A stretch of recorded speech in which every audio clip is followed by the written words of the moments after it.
If it is. And we are live! Good evening, everybody, and welcome to Mishnah Mastery! Way! We've got a live virtual studio audience on Zoom. And tonight, ladies and gentlemen, we are going to be learning Maseches Chullin.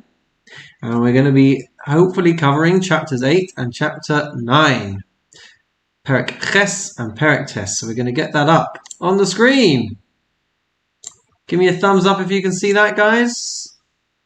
Fantastic. So, without further ado, let's get underway with Maseches Chullin, chapter 8, in which we are going to be talking about Basar B'chalav, the prohibition of cooking meat in milk. 3 times the Torah says, Lo tzvashel gedi b'chalev imo. You shall not cook a kid in its mother's milk.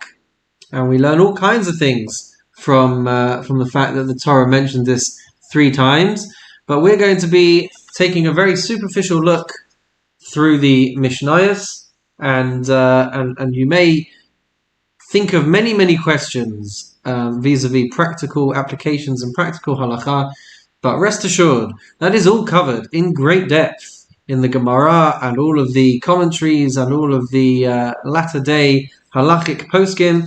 But let's at least take a look and peruse our way through chapter 8, Perek Ches of Maseches Chullin. So, the first Mishnah Aleph, says the Mishnah, Kol habasar asur levashel b'chalav. It is prohibited, I should say, to cook any meat in milk.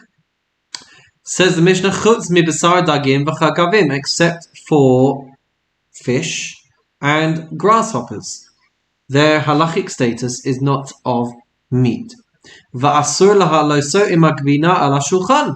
And it is forbidden to put on the same table meat with cheese or with milky products on the same table. Except for fish and grasshoppers. Continues the Mishnah, although just to point out there, the problem with putting it on the same table is that we are going to be concerned that you are going to eat or cook these things together. So even to have them on the same table is going to be a problem for us. Hanoder min habasar. If a person was to make an oath, swear an oath, take a vow, that they are going to abstain from eating meat, then what does that include? That should include anything that we would call basar. But, says the Mishnah, mutar b'basar dagim chagavim. Even though you have sworn off all basar, you are still going to be allowed to eat basar, the flesh of dagim v'chagavim, of fish and grasshoppers. These things are not meat. Continues the Mishnah. Ha'of ole imagvina ala shulchan ve'eno ne'echal divrei beis Shammai. According to Beis Shammai, you can put chicken or birds on the table at the same time as cheese. Just that you can't eat them together, according to Beis Shammai. And why? Because birds, the prohibition of eating birds with milk is only forbidden rabbinically. And so therefore, they do not extend, Beis Shammai do not extend the decree, or they don't see the need for the additional safeguard of removing chicken and birds from the table at the same time as cheese. Beis Hillel say you can't put it on the table and you cannot eat it either. Amar Rabbi Yossi says, Zo mikule Beis Shammai umechumrei Beis Hillel. This is one of those occasions where Beis Shammai end up being more lenient and Beis Hillel end up being more strict. Be'ezeh shulchan amru. What kind of table are we talking about when we discuss this halacha? B'shulchan she'ochel alav. It's with regards to a table upon which he is eating. Aval b'shulchan she'sodeh alav es hatavshil. But if it's just a table, like a work surface, where you are preparing cooked food, no sein zeh b'tzad zeh ve'eno choshesh. Then you can put them side by side, and you don't need to be concerned that they're going to get mixed up, or that they're going to be eaten together. Mishnah base. Are you allowed to wrap meaty and milky items in the same cloth? Says the Mishnah, Tsover Adam Basar Ugvina B'mitpachas Achas. that a person may wrap meat and cheese in the same cloth. But just make sure it's a very big cloth and that they don't come into contact with each other, because if they come into contact with each other, then some of the residue, some of the fats may transfer from one to the other.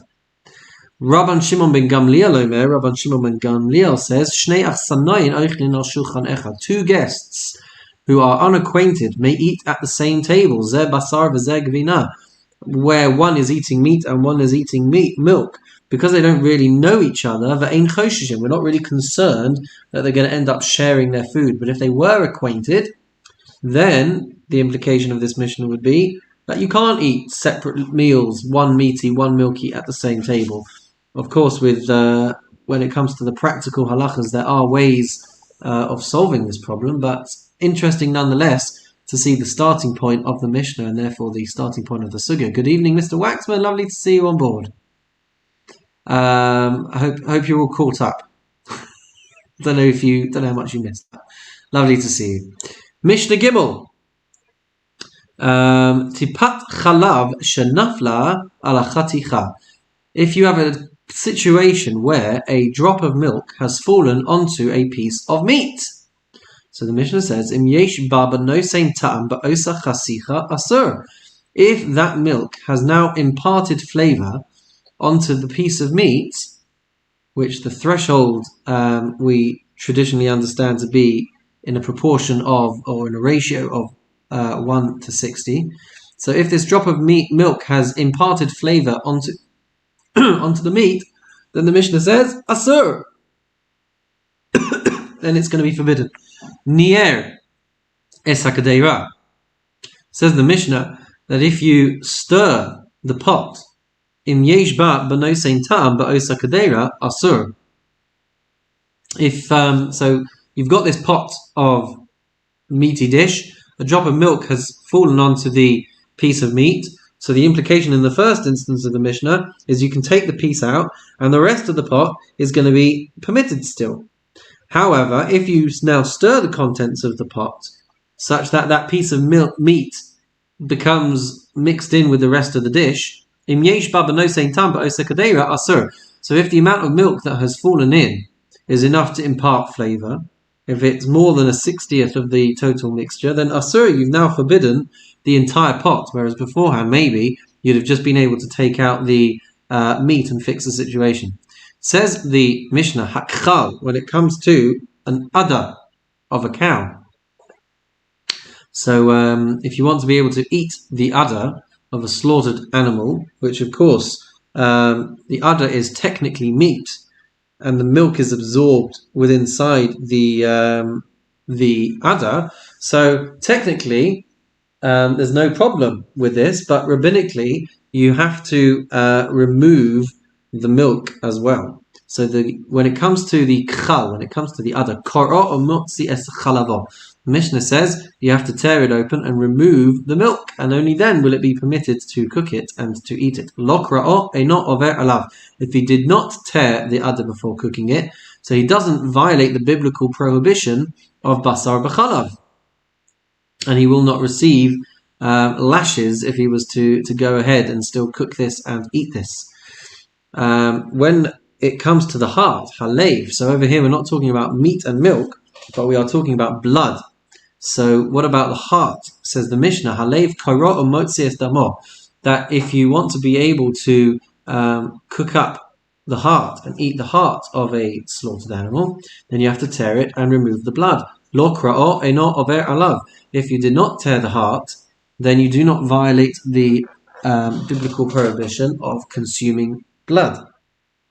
Hama'ale es ha'of im ha'gavina ala shulchan eina over b'lo ta'aseh. Finally, one who puts the meat of birds with cheese on the table does not violate a lo ta'aseh, does not violate the biblical prohibition of basar b'chalav. Just seeing what I've got written here.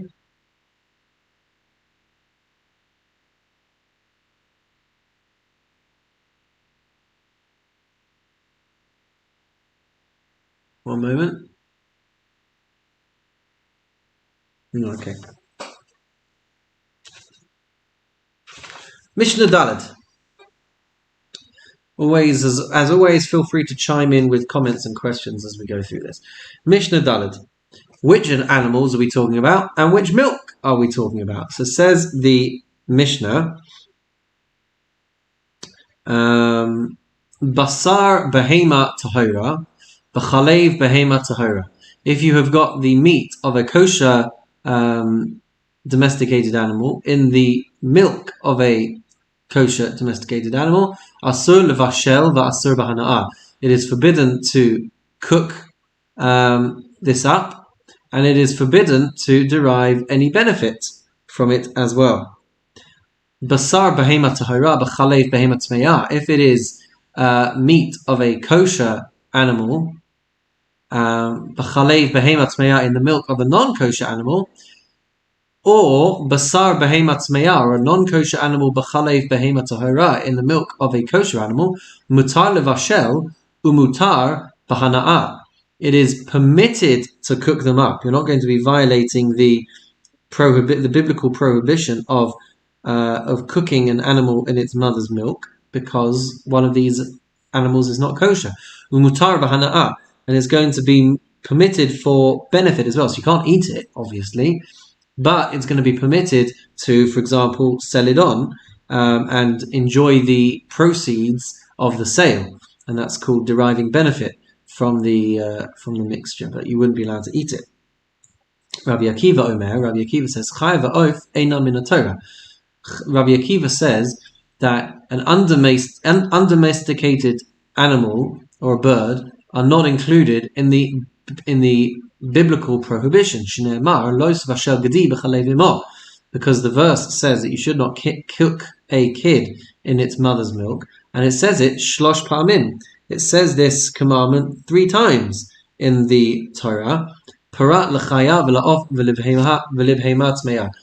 To which Rabbi Akiva learns that we can exclude a wild animal, even if it's a wild cow, but a wild animal, and a bird, or a non-kosher animal. All of these things will be excluded from the biblical prohibition. Rabbi Yossi Aglili says, Ne'emar, it says in the Torah, there's a commandment, Lo sochli chol nevela, that you're not allowed to eat any carcass. You shall not eat the carcass of any animal.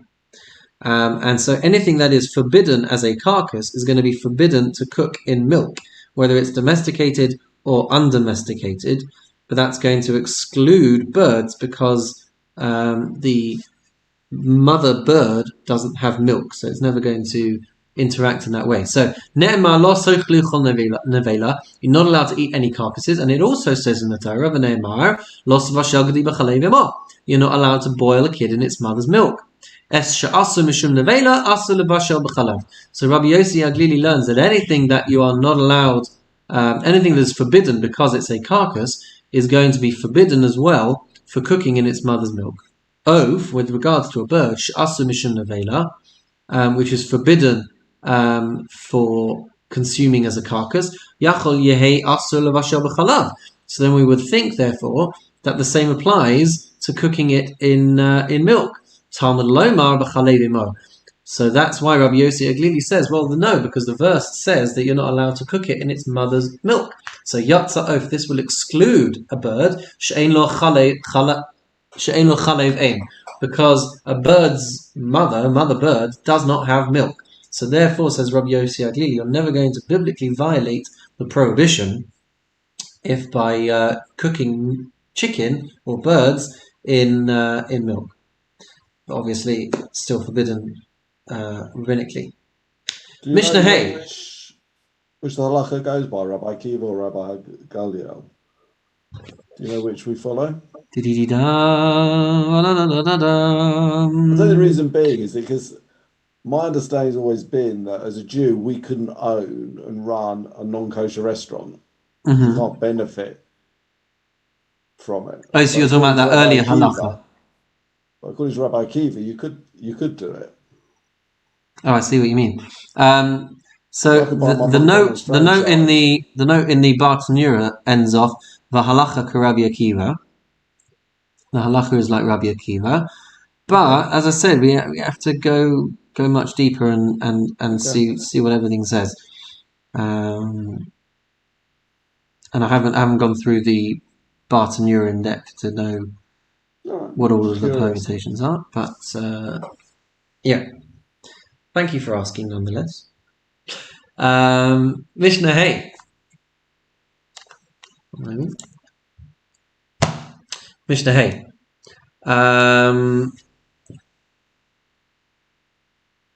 So this would seem to be exploring what if a person had milk inside a stomach of an animal, rennet, which we know as, is that right? And he wants to be able to curdle cheese with it.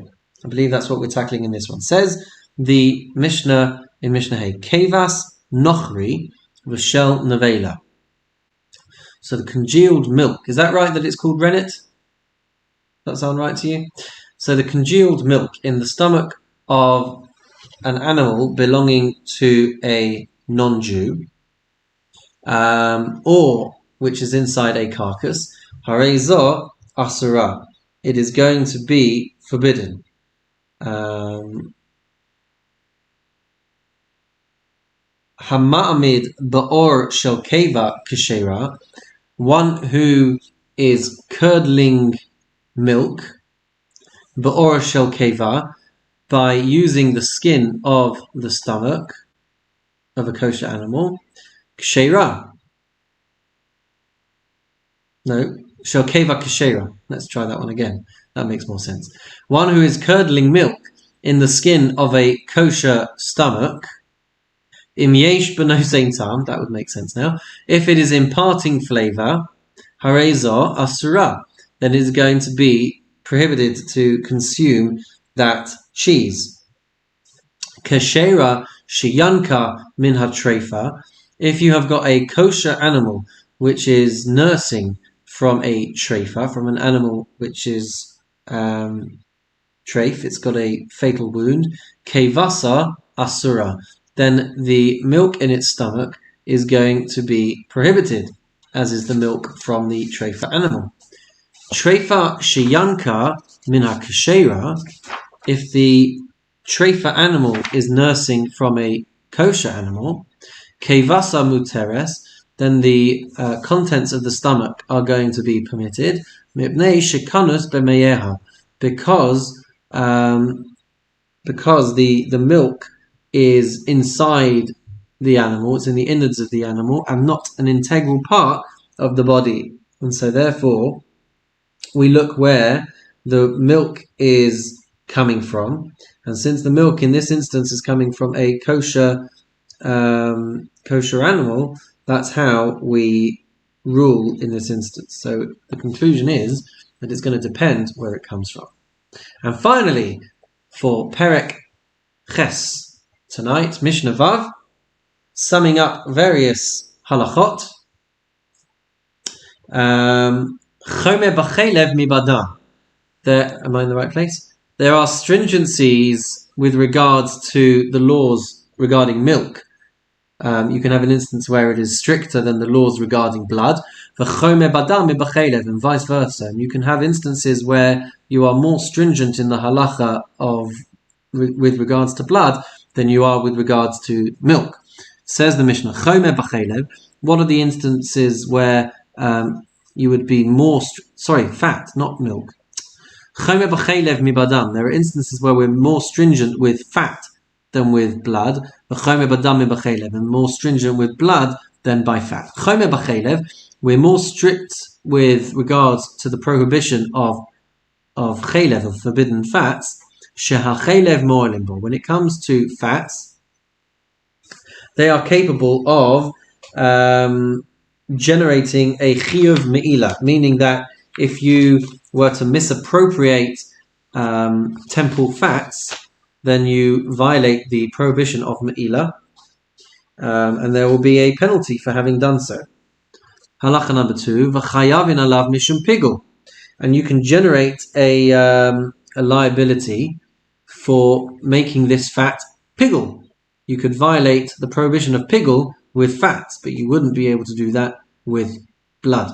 v'nosar, and the same thing, you can create a prohibition of nosar. If the fats had gone beyond their expiration time in the temple, v'tameh, and you can also incur prohibition if you take these fats either in a state of purity or when they are impure. Masha ein kein badam, but this is not the case with regards to blood. You do not violate these halachas with blood. But, says the Mishnah, but there are instances where blood can be more strict than fats. Because the prohibition of consuming blood will apply to domesticated animals, undomesticated animals, and to birds as well. Bein tameim uvein taharim, whether they are kosher or whether they are not kosher. And the prohibition of eating forbidden fat will only apply to kosher domesticated animals. So those are the two stringencies by blood that don't exist by fats. And we saw also the stringencies that apply to fats that don't apply to blood. Mazel tov, everybody, on completing chapter 8. And with that, let's go and delve into chapter 9, Perek Tes, in which we're kind of revisiting a Mishnah at the end of chapter 4. And at the end of chapter 4, we saw a Mishnah which said along the lines of that if you were to slaughter an animal and find a placenta within it, then we had the halacha over there that the placenta is not going to be considered food, and therefore it doesn't contract tumah, and it's not going to be considered a carcass, and so it won't have the impurity of a carcass. So we're going to see other things that have food, but because they are attached to food, they can still be considered food and can contract tumah. So that's where we are with regards to Mishnah Aleph, chapter 9. Ha'or. Let's scroll down so that we can see it on the screen as well, shall we? Says the Mishnah, when it comes to the skin of an animal which is attached to meat. One second. So one sec. Let's just backtrack a little bit. So we're dealing with things that have the duality of not being food, but could be considered food because they're attached to food, and so then they can contract tumah, as we said. They're not going to be tameh themselves, but they can cause other things to become tameh. And to be able to do this, it must be the size of an egg. So in order to contract tumah, the thing that is contracting the tumah must be the size of an egg. And I guess the question is, can these things which are not food, but they're attached to food, do they combine to reach this threshold of being the size of an egg? So let's say you have meat which is less than the size of an egg, but it's attached to these other items. Is it going to contract tumah or not? So the Mishnah says, Ha'or, if you have got the hide, which is connected to the meat, and together they form the size of a beitzah, of an egg, v'harotev, or you've got the gravy, which you wouldn't eat by itself necessarily, but it's connected to the meat, v'hakipah, or you have got the spices which are added to flavor the meat, and it's stuck to the meat, v'ha'alal, or you have got small pieces of meat which are attached to the skin after you strip the skin, v'hatzamos, or you've got bones which contain edible marrow, v'hagidin, or you've got the sinews which are attached to the meat, v'hakarnaim, or you've got horns of the animal which are attached to meat, v'hatlafayim, or the hooves of the animal which are attached to meat, mitzdarfin l'tamei tumasachlim. So they will combine and join together with the meat to reach the threshold of an egg bulk, which would then impart and transmit tumas ochlin, the impurity of food. Of Allah tumas nevelis, but they will not combine to reach the threshold of carcass impurity, because that has to be a kazayas of meat and meat alone. So if you had a kazayas, an olive bulk of meat attached to these things, then fine. But otherwise, it's not going to attach to combine to make the size.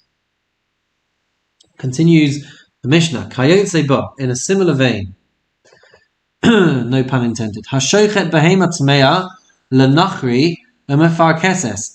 If a Jew slaughters a non-kosher animal for a non-Jew, umefar keses, and the animal is still spasming, it's still twitching. Meta'a tumas ochlin. So even though we might think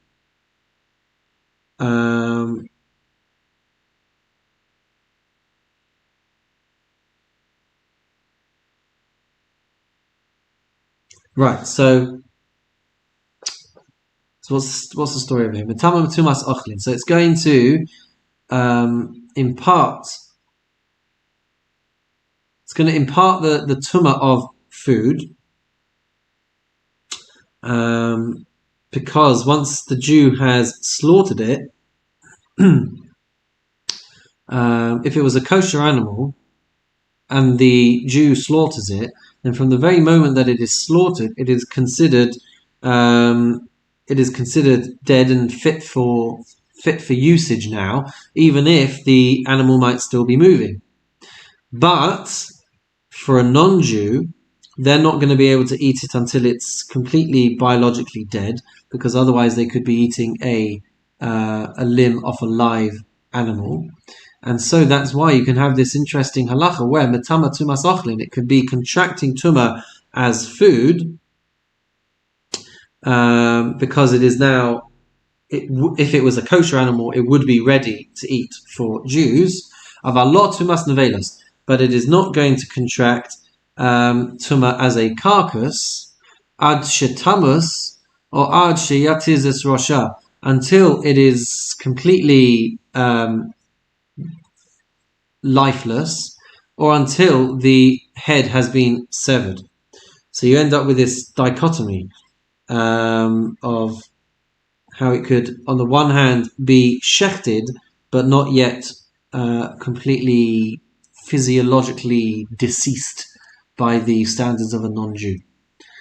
Says the Mishnah, Riba letame tumas ochlin mimash riba letame tumas nevelis, that the Torah included certain things, certain, I guess, standards, which could make it susceptible to transmit tumas ochlin, food impurity, from that which was included to reach the threshold of contaminating with carcass impurity. Rabbi Yehuda says, Ha'alal hamachunas, with regards to alal, which are the small pieces of meat that would be attached to the skin after you've stripped it. So if you've got all of these little bits of meat piled up, im yesh bo kazayis b'makom echad, if you have got all of these bits of meat combined into the size of a kazayis, into the size of an olive bulk in one place, chayav alav, then it is going to be transmitting this impurity as a carcass. And so therefore, if you were to consume or contract tumah from these pieces of meat, and then you were to go into the Beis Hamikdash or eat sacrificial food, then chayav alav, then you're going to be liable for kares for having done this in a state of impurity. Mishnah base. By way of some introduction to Mishnah base, in general, skin is not considered flesh. And therefore, because skin is not considered flesh, it would contribute to the threshold of tumas ochlin, of being able to combine to reach the size for contracting food tumah, but not for carcass tumah. So we're going to see some exceptions to this rule over here in Mishnah base. Says the Mishnah, Elu sha'arosehen kivsaran. These are the instances where skin has the same halachic status as the flesh, as the meat. Or ha'adam, when it comes to skin of a dead person, it is going to impart and contract tumah in the same way that the meat does. V'or chazir shel yishuv, and also the skin of a domesticated pig, which is very soft. That is going to impart the tumah of an animal carcass like its flesh. Rabbi Yossi says, Af or chazir chabar. So too, says Rabbi Yossi, would, that's interesting on the screen there, it says Rabbi Yehuda. What does it say in the Hebrew? Yeah, Rabbi Yossi, it should say, Af or chazir chabar, even the skin of a wild pig, of a wild bull, has the same status as this. V'or chatoteres shel gamal haraka. So too, with regards to the skin of the hump of a young camel. V'or harosh shel egel harach. And similarly, the skin of the head of a young calf. All of these are going to be very soft skins. And all these soft hides, is going to be considered like flesh. So therefore, they're going to contract tumas ochlin, food impurity, and they're going to have tumas nevela as well.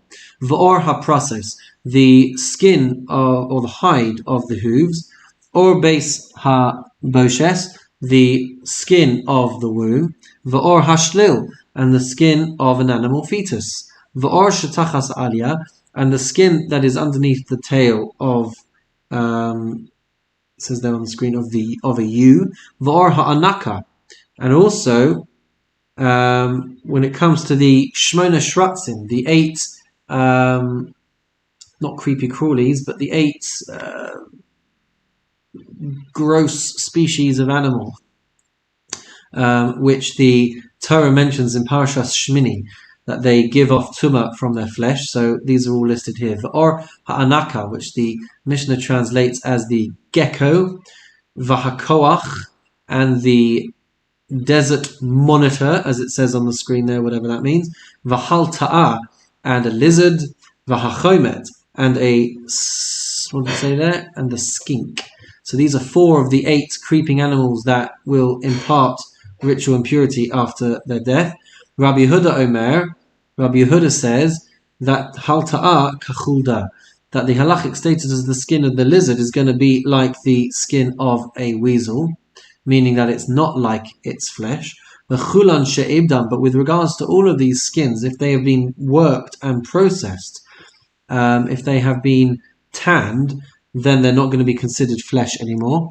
Or shehilech bahen kadei avoda, or they have been stepped on for a period of time in order to be considered as the avodah, the process for which they are then tanned. Tahorin, these are going to be ritually pure, because these are no longer considered like the flesh of the animal.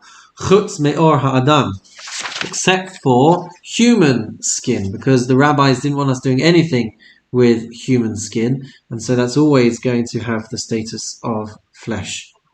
Rabbi Yochanan ben Nuri says, Shmona sharatzim yesh lahen oros. With regards to all of these 8 animals which are listed in the Torah, they are all going to have the status of skin, which is not as flesh. So that's a third shita, third opinion with regards to the shratzim. They all have distinct hides, and there's not going to be any tumah, according to Rabbi Yochanan ben Nuri. There's not going to be any tumah with the skin being considered as part of the flesh. Mishnah Gimel, talking about hides of various dead animals. Even though the hides do not give off or contract tumah, if there is a shiur of flesh, if there is enough flesh there, the hide is considered to be an extension of this amount, and therefore it's also going to be tumah. Says the Mishnah, Hamafshit babahema uvachaya. Am I in the right place? No. If you strip the animal, the domesticated animal or the undomesticated animal, of its skin, batahora uvatamea, of a ritually pure animal or ritually impure animal. Badaka uvagasa, whether it was a small animal like a sheep or a large animal like a cow.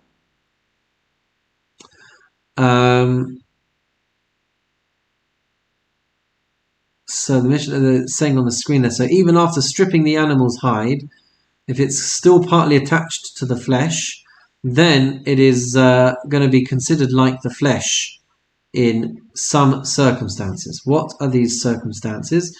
It's going to be considered as part of the flesh if l'shatiach, if you are trying to make a, I've got blanket written here in my notes, but it says a carpet on the screen there. So the point is you're making a slit from the head to the rump, and then you're peeling the rest to be able to strip it all right off. So over there then, the skin is going to be considered as part of the flesh. And it will be considered as such, kedei achiza, until you have flayed enough to be grabbing onto, which is 2 handbreadths. Ulechemes, if you are stripping it to use for insulation,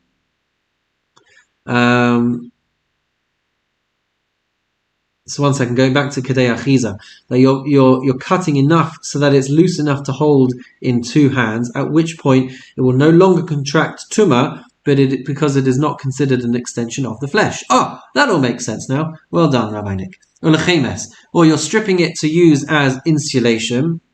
So over there you're cutting a loop around the neck and pulling the hide over the midsection and over the feet. So the Mishnah says, how much do you have to peel off for it to now be considered detached from the skin and not considered as part of the flesh? You have to get it past. You have to get it past the chest, the breast.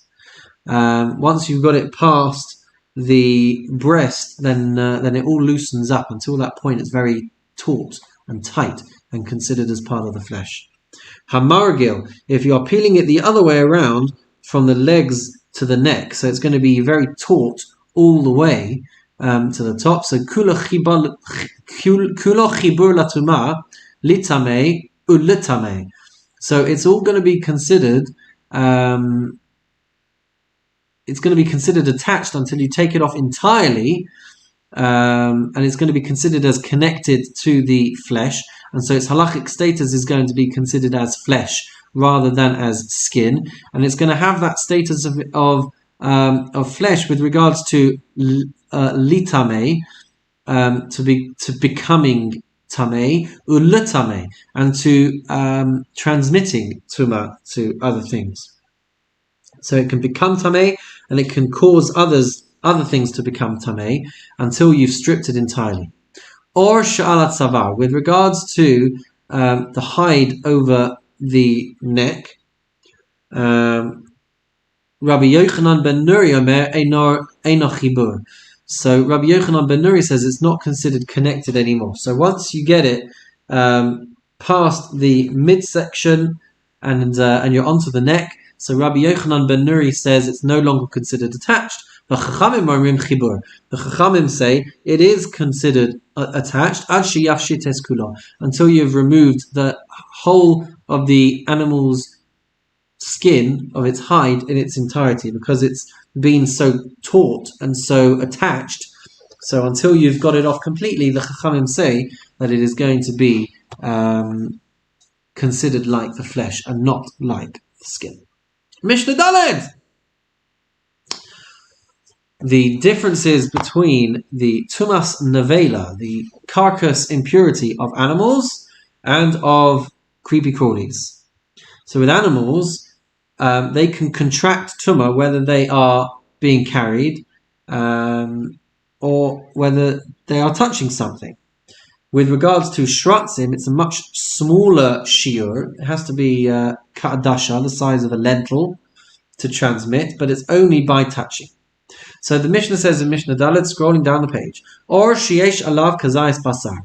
If you have the skin of an animal, of a carcass, which has a kazayis, an olive bulk of meat on it, Hanogeya betziv hayotze mimenu. So if you touch a strand of the flesh, which is emerging from outside, from coming out from it, sticking out, with a sarah shekenegdo, or you're touching a hair on the side of the hide, which is opposite the flesh, the Mishnah says, tamei, then you are going to become tamei. So you haven't touched the full volume of meat.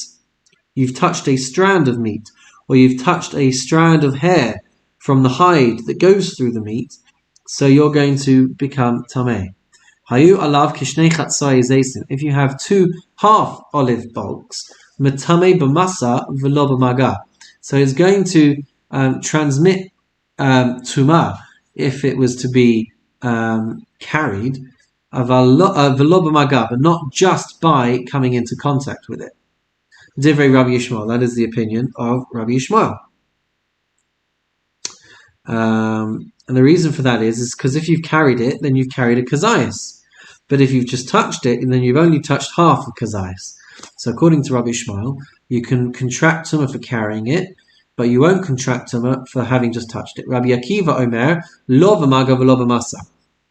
Rabbi Akiva says if you've not contracted tumah for touching it, then you're not going to contract tumah for carrying it either.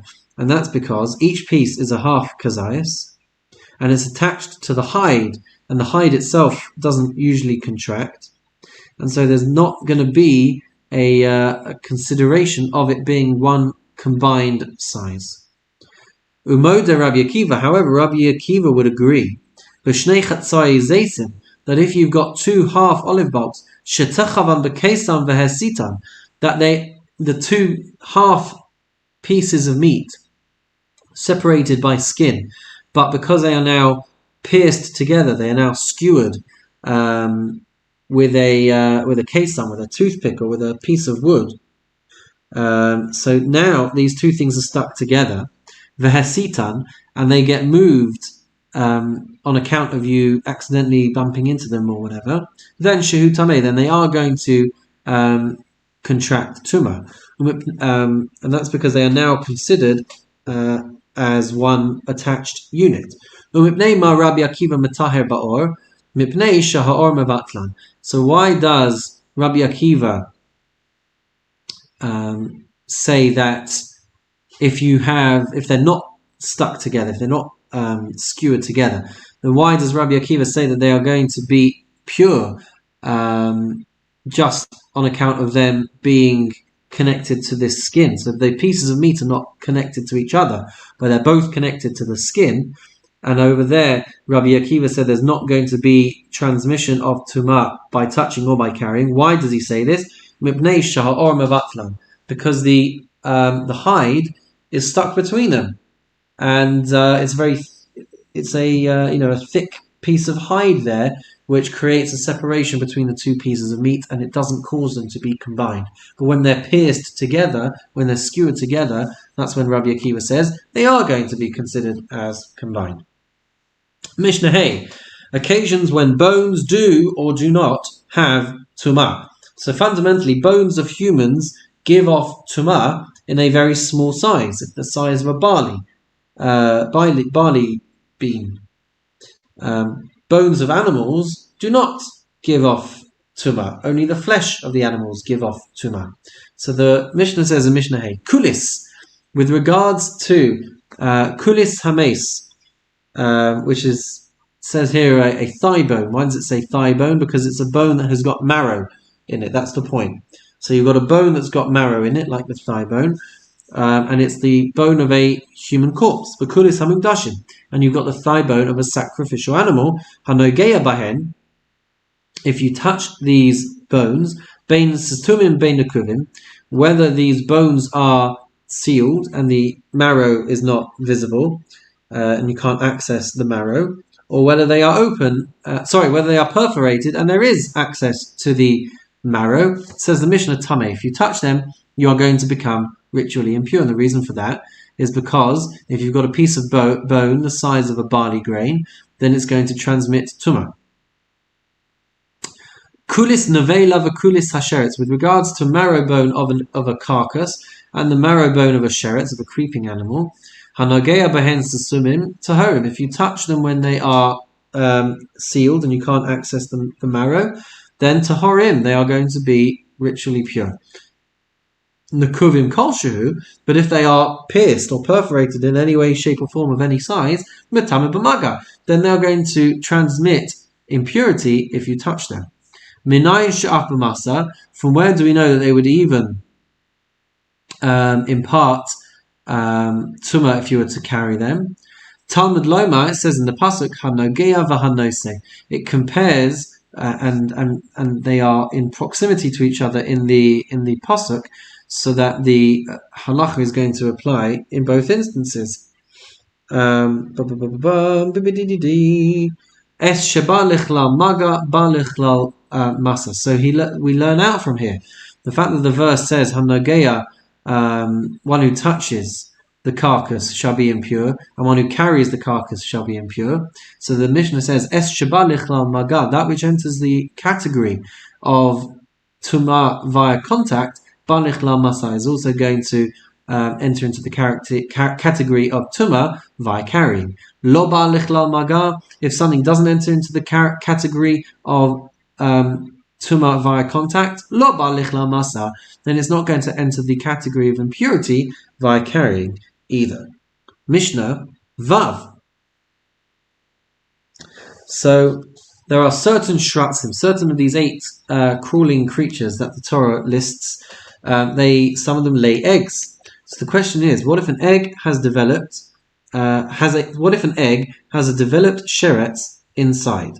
Is it going to be considered as completely sealed inside this egg? Is the shell enough to be preventing any tumah from arising? Beitzas hasheretz hamurukemes. If you have got a sealed egg of a sheretz, says the Mishnah, tahara, it is going to be tahor. It's not going to transmit impurity because the creature inside is completely sealed by the shell of the egg. So if you touch it, you're not going to become impure. Nikva kolshehu, but if it got pierced in any way, then tmeya. Then now it is able to contract tumah. Achbar, with regards to a mouse, which is one of our 8 creatures, shechetzio basar v'chetzio adama. Quite what this means, I'm not entirely sure, but what it's basically saying is before it is fully formed as an achbar, as a mouse, so it's growing from the ground, whatever that might mean, and it's half flesh and half earth. Hanogeya babasar tameh. If you touch the meat, if you touch the flesh, then it's going to transmit tumah. But if you touch the earth part, whatever that may mean, tahor, then that is going to still mean that the person is tahor. Rabbi Yehuda says, Af hanogea ba'adamar shekeneged abasar tameh, that even if you touch the half that is earth, where it's adjacent to the flesh, then it's going to transmit ritual impurity. Mishnah Zion, where we're going back to discuss foods contracting tumah. So the Mishnah says, ha'ever, with regards to the limb of an animal, v'habasar hamadudalin babahema. So if you've got the limb and you've got the flesh of an animal which are partially severed and they are dangling from the animal, and it's only a matter of time before it falls off. So here's the thing. So aver min hachai, if you've got a limb of a living animal, then the bones and the sinew and the flesh are going to give off tumah. Basar min hachai, flesh from a living animal, doesn't give off tumah. So we have to appreciate what are these things. So ha'aver v'habasar medudalin babahema. If you've got these limbs and these pieces of flesh which are dangling off from an animal, and it's only a matter of time before they fall off. So metamin tumas ochlin b'makoma, they are going to transmit tumas food tumah b'makoman, if they are in their place attached to the animal. because so they're going to contract tuma while they're still on the animal. Utsrichin hechsher, and if they were to transmit impurity, they have to first come into contact with one of the 7 liquids that make things susceptible to tuma. Nishchata behema, if you've got an animal, if this animal with the dangling limb is slaughtered before the limbs have come into contact with the liquid, huchsharu b'dameha, then blood is going to be enough to make them susceptible to tumah, because blood is one of those liquids, divrei Rabbi Meir, according to Rabbi Meir. Rabbi Shimon Omer, Rabbi Shimon says, lo huchsharu, that they are not going to be susceptible to tumah on account of their own blood. It only is if they come into contact with an external liquid that is not connected to the body. This is all very difficult for me. Mesa habahema, if the animal dies before the limb falls off, so then that animal is not going to be the animal is not going to have been slaughtered properly. So the Mishnah says, habasar tzarich hechsher, the flesh is going to require coming into contact with one of these liquids to be able to make it susceptible to tumah. And the reason for that is because whereas the rest of the animal is a carcass, the dangling limb is considered as if it has fallen off. And if it has fallen off, then it is going to be considered as an aver min hachai, a limb from a living animal. So it will give off tumah as that. But the flesh is not going to give off tumah, because that is basar min hachai. And flesh from a living animal does not give off tumah. So if it's going to give off any tumah, it needs to come into contact with liquid first. Makes sense? I don't know. But that's what chazar is for, ladies and gentlemen. We're basically trying to ascertain whether these parts of the body have become aver min hachai, a limb from a living animal, which does give off tumah, or whether it's flesh from a living animal, which does not give off tumah. Now, if something does not give off tumah, then if it was to come into contact with a liquid, then it's still going to be able to transmit tumah, but it's not doing it on its own account. So the fact that this animal has died with a dangling limb, the flesh is not going to give off tumah on its own account, because it was flesh from a living animal. It was dangling off when the animal died. But obviously, if it does come into contact with liquid, obviously, I say this and we all think it's obvious, right? So then it's obviously going to give off tumah. It can obviously transmit tumah once it has come into contact with one of these liquids, which is called hechsher l'tumah, is now become fit for transmitting tumah. Aver metame mishum aver min hachai. The limb of a dangling off of a living animal is going to be transmitting tumah with the status of aver min hachai, of a limb from a live animal. Ve'ena metame mishum aver nevela, and it's not going to be considered as a carcass. Divrei, that is according to Rabbi Meir. Rabbi Shimon metaher. Rabbi Shimon is going to say that the limb is going to be tahor, because if the animal died without shchita, then the loose meat cannot contract tumah from the outside source. So since it was dangling, it is going to have been considered as if it was aver min hachai. And since nobody can eat it, therefore, according to Rabbi Shimon, it can't contract tumah. I think we need to do chazar on that one, guys. That one is pretty complex for Rabbi Nick. I know that looking by your faces, you've all got it and understood it. But these are the fun technicalities of tumah. which sometimes require further investigation and further analysis to be able to understand to a fuller extent. But we'll finish off tonight with Mishnah Ches to complete Perek Test, to complete chapter 9. Still talking about dangling limbs, but this time we're talking about dangling limbs and flesh from a human. So, Aver min achai, a limb from a living human, is going to contract tumah like a dead person. But the flesh from a living person is not going to give off tumah at all. If they are not completely off, then it's still going to be tahor.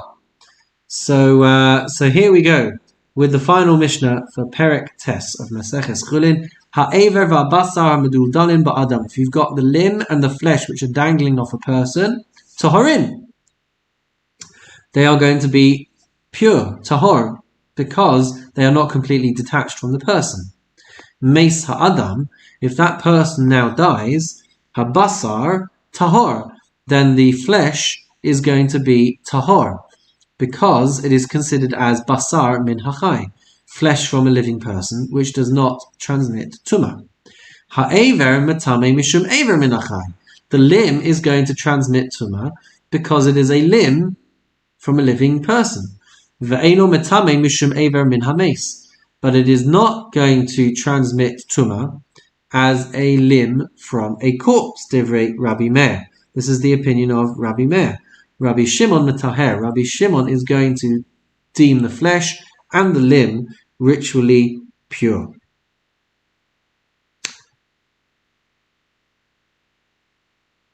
Difference between chai and mace is rooted in the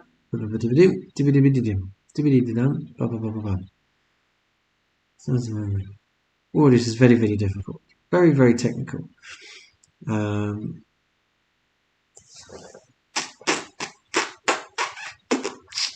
But that's fundamentally the machlokes between Rabbi Meir and Rabbi Shimon. Rabbi Meir is going to say that the limb transmits tumah as a limb from a live person, and it's not going to transmit tumah as a limb from a dead person. And Rabbi Shimon says that the limb and the flesh are going to be ritually pure. And with that, ladies and gentlemen, we will say Mazel Tov on completing Perek Tes, on completing chapter 9 of Maseches Chullin. And that's all we've got time for tonight. But join us next week as we are going to try, please God, and finish the last 3 remaining chapters if we can. So that'll be exciting, and we will complete, please God, Maseches Chullin next week. And if not, then we'll come close to completing Maseches Chullin next week, and we'll finish it the following week. But either way, we are drawing ever closer to the end of Maseches Chullin and into the exciting world of Maseches Bechorot. So join us next week on Mishnah Mastery, and in the meantime, we shall wish you all a wonderful and meaningful evening.